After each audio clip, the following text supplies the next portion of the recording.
32 milliards alignés dans un rapport, puis 47 corridors stratégiques surgissant comme deux chiffres qui refusent de raconter la même histoire, ont brusquement fracturé l'illusion de stabilité autour de Canberra. Juste derrière ces montants, une conséquence silencieuse se dessinait. Si la coalition du Nord avançait ses pions, chaque ressource deviendrait un vecteur de dépendance.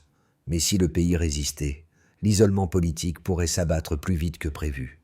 Que devient une décision là, lorsqu'elle engage un peuple entier, surtout quand Ibrahim Traoré y voit un test brutal de souveraineté?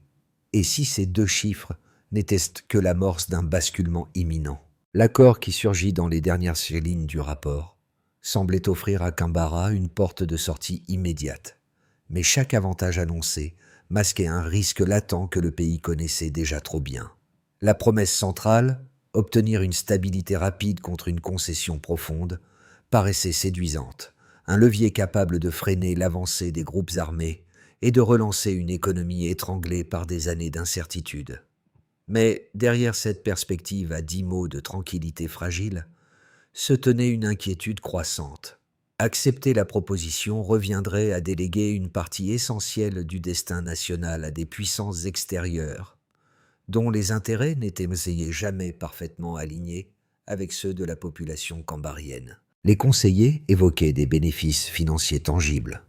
Pourtant, chaque scénario d'acceptation soulevait un dilemme épineux. Comment préserver l'autonomie stratégique lorsque les ressources deviennent la monnaie d'un compromis imposé? Et si le véritable coût de la stabilité était une dépendance longue de plusieurs décennies, difficile à renverser une fois la mécanique enclenchée?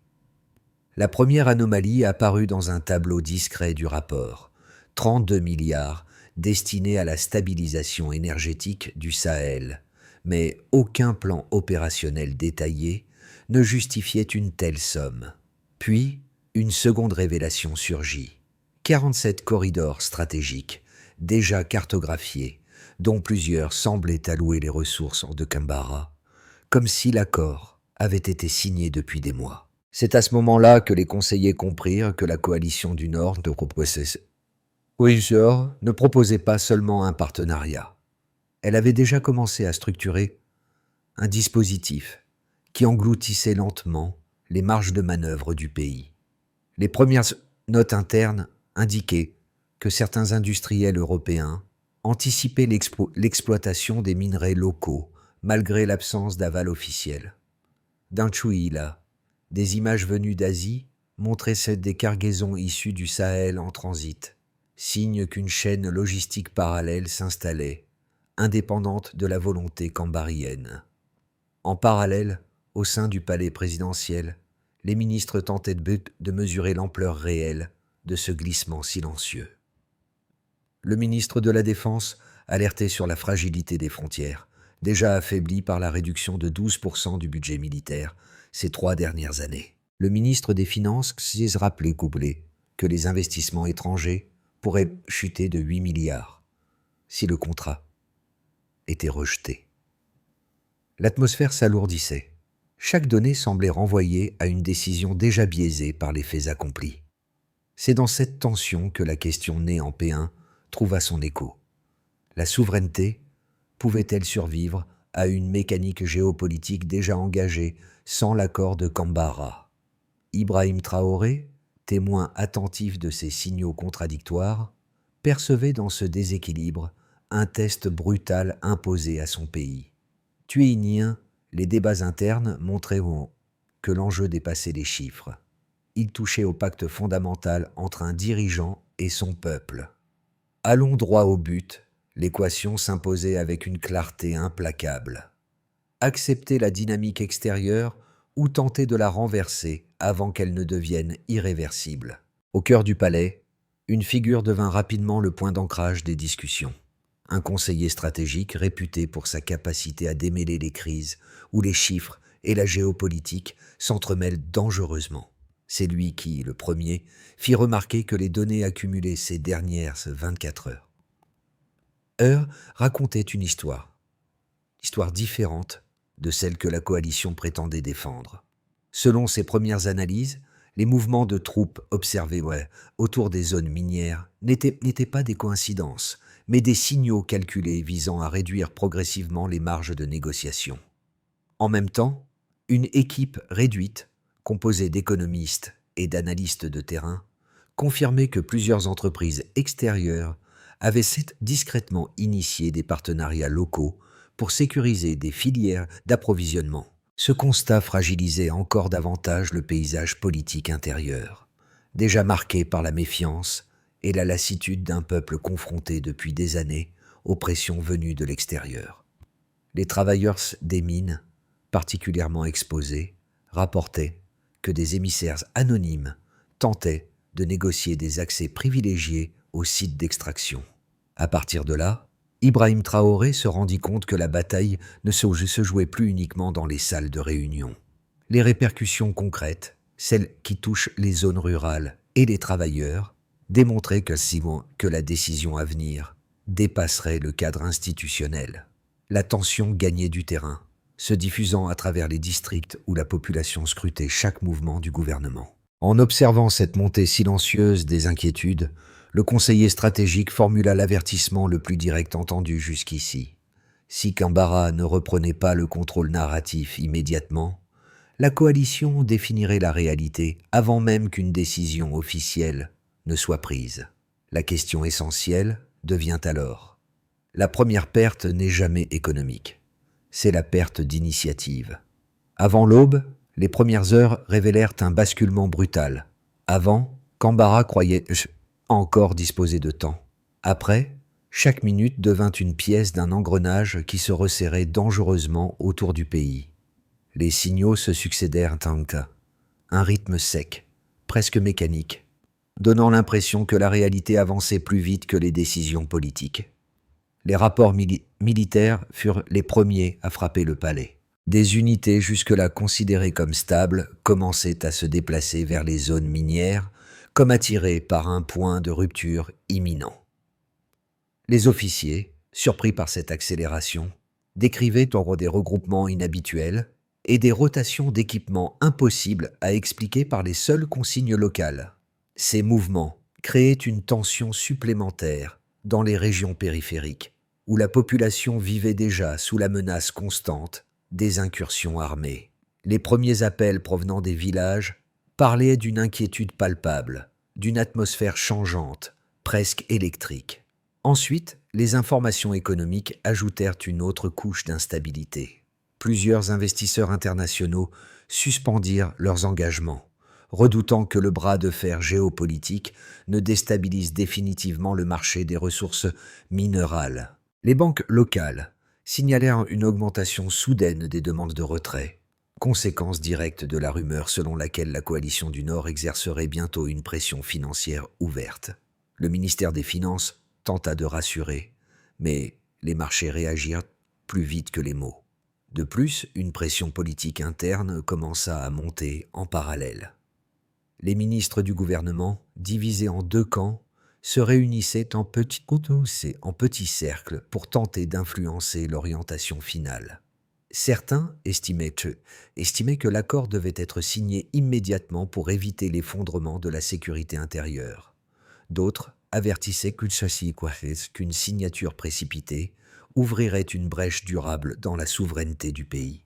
Les débats étaient rapides, nerveux, pleins de phrases coupées, chacun tentant d'anticiper la réaction du président. À l'inverse, dans les rues de Ouagadougou, la population oscillait entre une attente lourde et une détermination nouvelle. Des rumeurs circulaient déjà sur un ultimatum imminent envoyé par la coalition, alimentant un sentiment d'urgence collective. Les travailleurs des mines, conscients d'être au cœur de l'enjeu, organisèrent des assemblées improvisées pour discuter de l'accord potentiel. Leurs préoccupations portaient moins sur les chiffres que sur les implications réelles. Qui contrôlerait les mines? Qui protégerait les villages avoisinants? Et que resterait-il du pays si les ressources devenaient une simple monnaie d'échange? En changeant de perspective, l'armée observait l'évolution de la situation avec une vigilance accrue. Des messages cryptés signalaient que des drones circulaient déjà au-dessus de certaines zones sensibles. confirmant l'impression que des acteurs extérieurs anticipaient la suite sans attendre la décision officielle. Les officiers les plus expérimentés craignaient que la moindre hésitation n'encourage des groupes armés à occuper les zones délaissées par l'État. Arrivons au point crucial. Ibrahim Traoré comprit que la dynamique ne pouvait plus être contenue par les seuls discours. Chaque événement, mouvement militaire, suspension économique, tensions internes, murmures populaires, pointait vers un même centre. Une décision devait être prise avant que les faits accomplis ne forcent la main du pays. La chronologie n'était plus linéaire. Elle était en train d'échapper au contrôle, fragmentée par des impulsions extérieures trop rapides. Alors, la question devint simple, mais implacable. Agir avant que tout ne soit verrouillé, ou subir une architecture déjà écrite ailleurs. Avant l'ultimatum, les projections économiques donnaient encore à Canberra une marge étroite, mais réelle. Après, les derniers chiffres viennent mettre cette marge presque théorique, confirmant que le pays glissait d'une zone de contrainte vers une zone d'urgence. Cette transition, un baseline delta d'une clarté redoutable, permit à Ibrahim Traoré de comprendre que la bataille des données était aussi déterminante que celle des territoires. Premier ensemble chiffré. 32 milliards de revenus potentiels sur 5 ans selon l'Agence internationale de l'énergie. Ce montant colossal représentait une estimation optimiste bâtie sur l'hypothèse d'une exploitation sécurisée et continue des gisements. Cette projection illustre comment une manne financière peut devenir conditionnelle à une stabilité incertaine. Mais les équipes d'analystes soulignaient que ce chiffre dépendait de corridors protégés, d'investisseurs confiants et de chaînes logistiques intactes, autant d'éléments que la pression de la coalition du Nord fragilisait dans l'immédiat. Deuxième ensemble chiffré, une baisse anticipée de 40% des exportations minières si le pays entrait dans un cycle d'isolement prolongé. Cette projection n'était pas spéculative. Plusieurs compagnies avaient déjà réorienté leurs contrats vers d'autres régions plus prévisibles. Cette baisse prévue révèle une vulnérabilité directe aux dynamiques extérieures actuelles. Les économistes indiquaient que cette chute frapperait surtout les filières locales de transformation et les revenus des districts miniers, alimentant un cercle de contraction économique difficile à inverser. Troisième ensemble chiffré, une hausse de 30% des activités de groupes armés observées dans les zones d'extraction au cours des dernières semaines. Les rapports militaires montraient une multiplication des incursions autour des sites stratégiques, souvent synchronisés avec les délais imposés par la coalition. Ce pourcentage met en évidence comment l'instabilité sécuritaire s'amplifie sous pression géopolitique.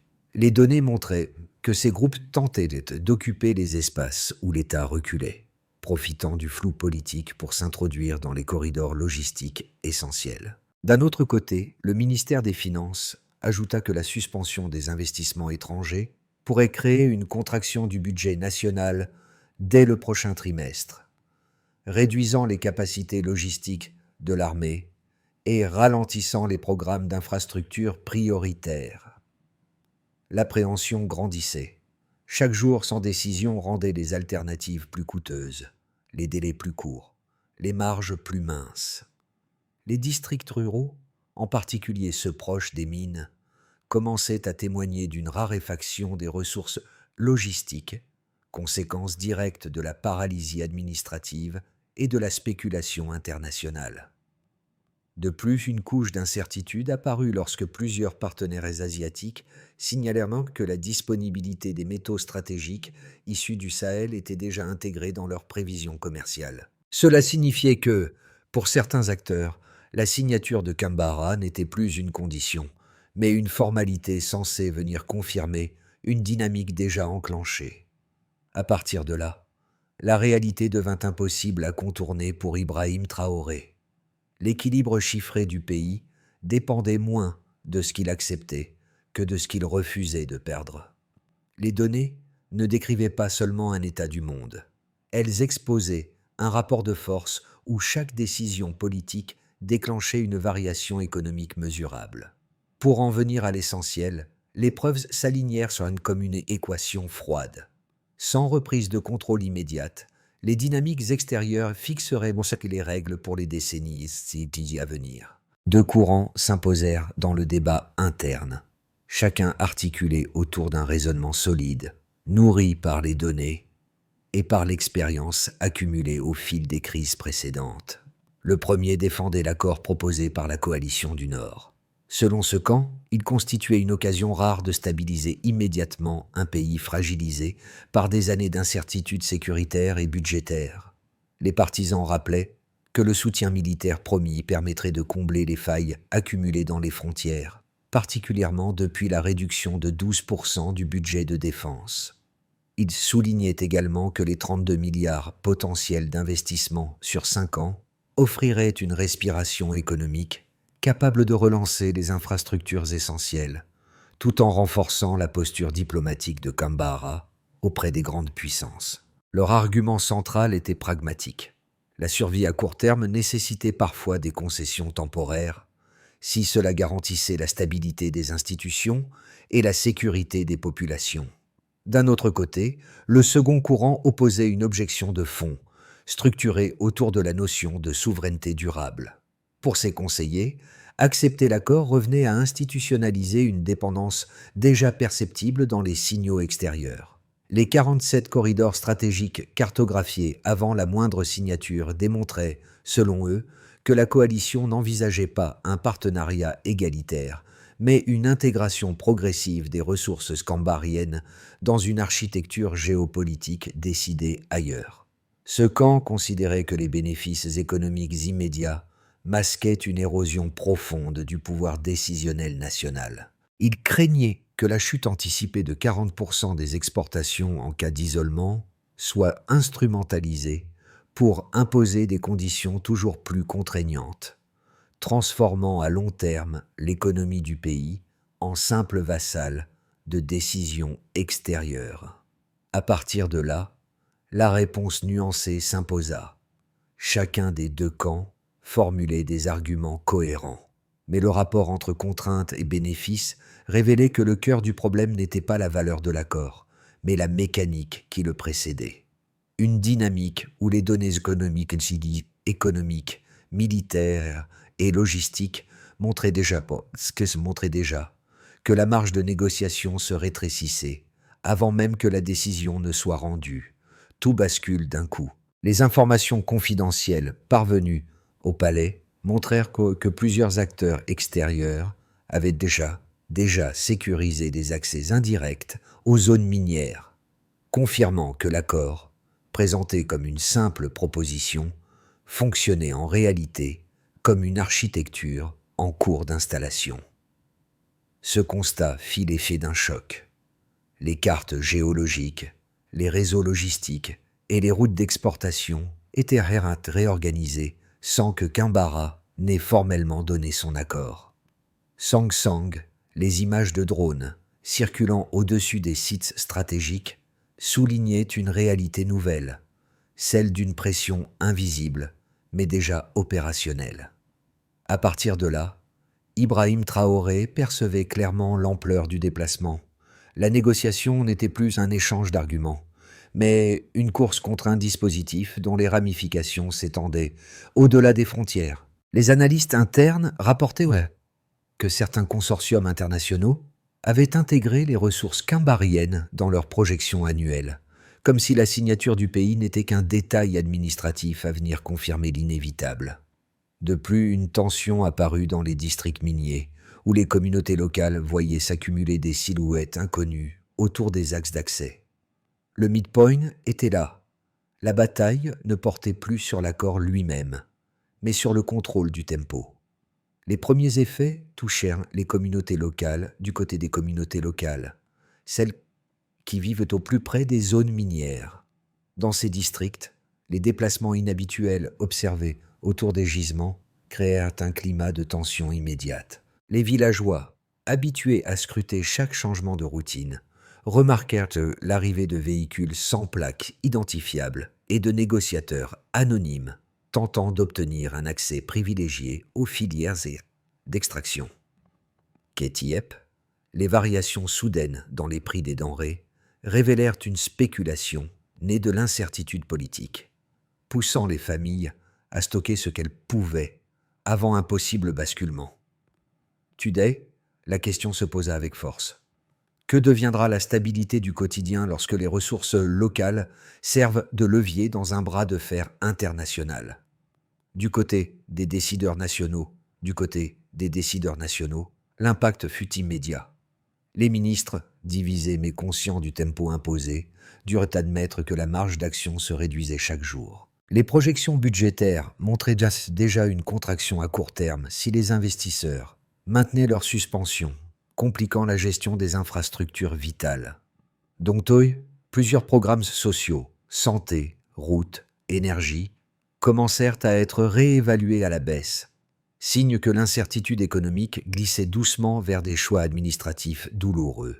Les débats internes s'intensifièrent. Fallait-il céder pour protéger le fonctionnement de l'État ou tenir pour préserver la souveraineté à long terme? Ibrahim Traoré observait cette fracture grandissante, conscient que chaque option portait un coût politique que personne ne pouvait l'ignorer. Pour les acteurs non étatiques du côté des acteurs non étatiques, la situation ouvrit une fenêtre de manœuvre dangereuse. Les groupes armés, déjà stimulés par une hausse de 30% de leurs activités ces dernières semaines, profitèrent du flou politique pour étendre leur présence autour des corridors stratégiques. Les rapports faisaient état d'embuscades opportunistes, d'occupations temporaires et de tentatives de négociations locales visant à contrôler certains points logistiques.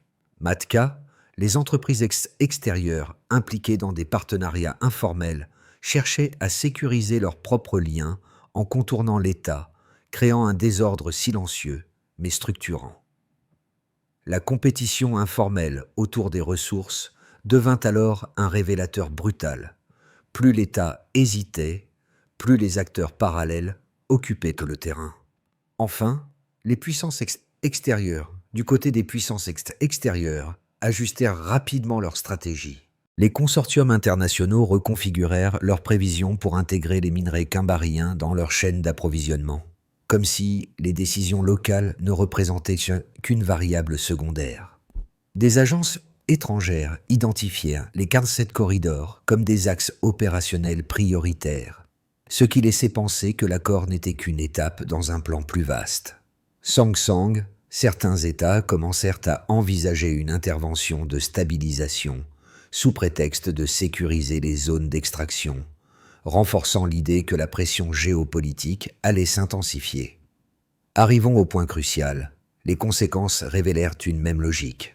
Lorsque l'équilibre national vacille, chaque acteur, local, institutionnel, non étatique, étranger, avance ses pions, et le tempo de décision devient l'ultime ressource stratégique. Dans les couloirs du palais, une question revenait sans cesse.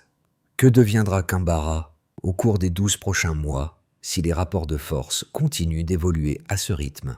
Les analystes dressèrent alors 3 trajectoires possibles, chacune construite à partir des données déjà visibles dans les dernières semaines. Leur objectif n'était pas de prédire l'inévitable, mais de révéler les marges encore disponibles avant que les dynamiques extérieures ne figent la situation. Dans un premier scénario, dans cette trajectoire, le pays accepterait une partie des conditions de la coalition sans céder la totalité de ses leviers stratégiques. Les investissements suspendus reprendraient progressivement, limitant l'érosion budgétaire prévue, tandis que les corridors opéreraient sous supervision conjointe, réduisant les tensions immédiates.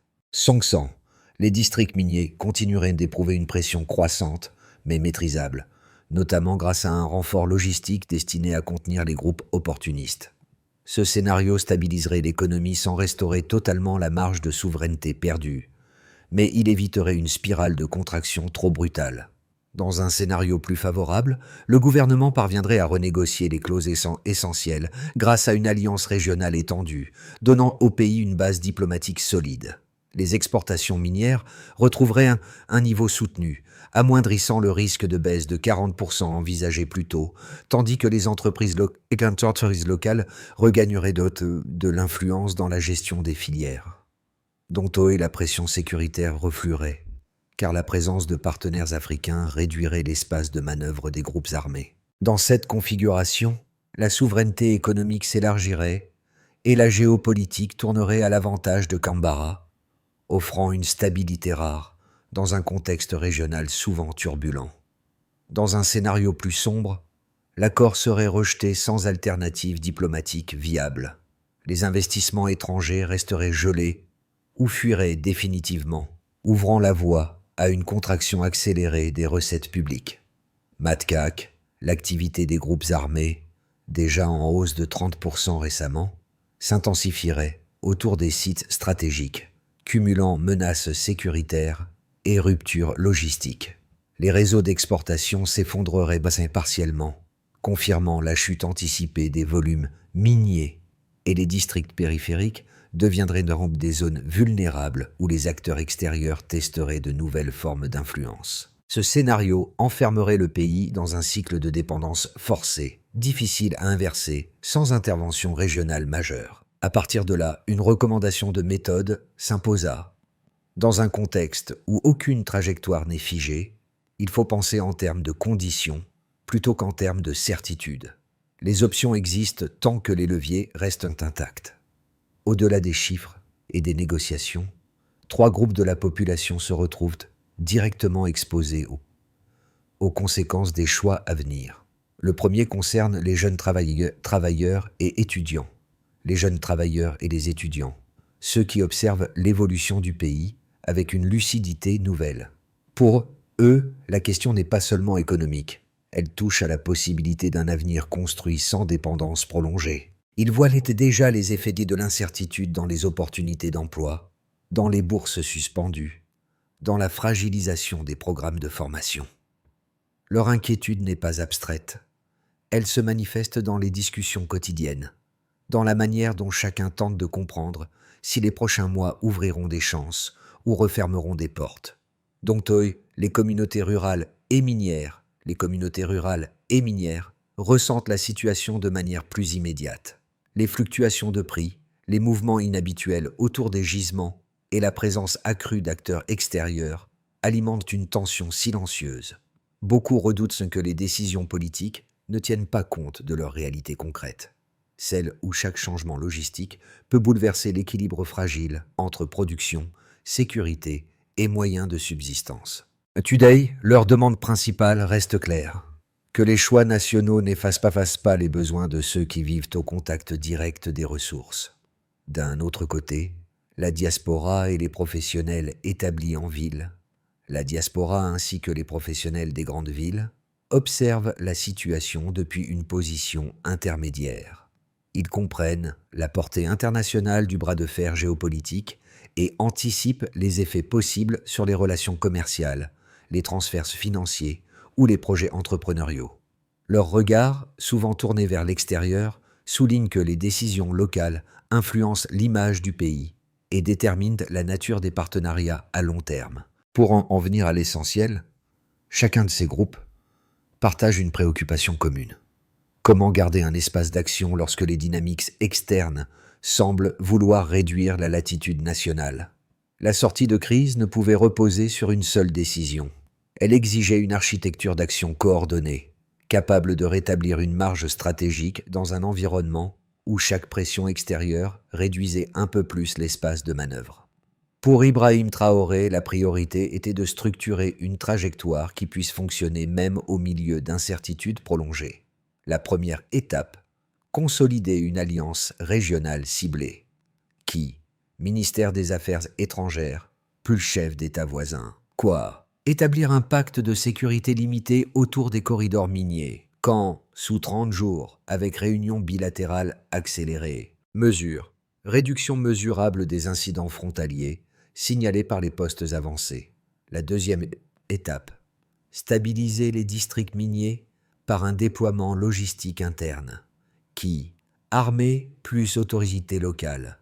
Quoi? Réorganiser les points d'accès, sécuriser les routes secondaires, neutraliser les goulets vulnérables. Quand? En 2 phases successives de 15 jours. Mesure.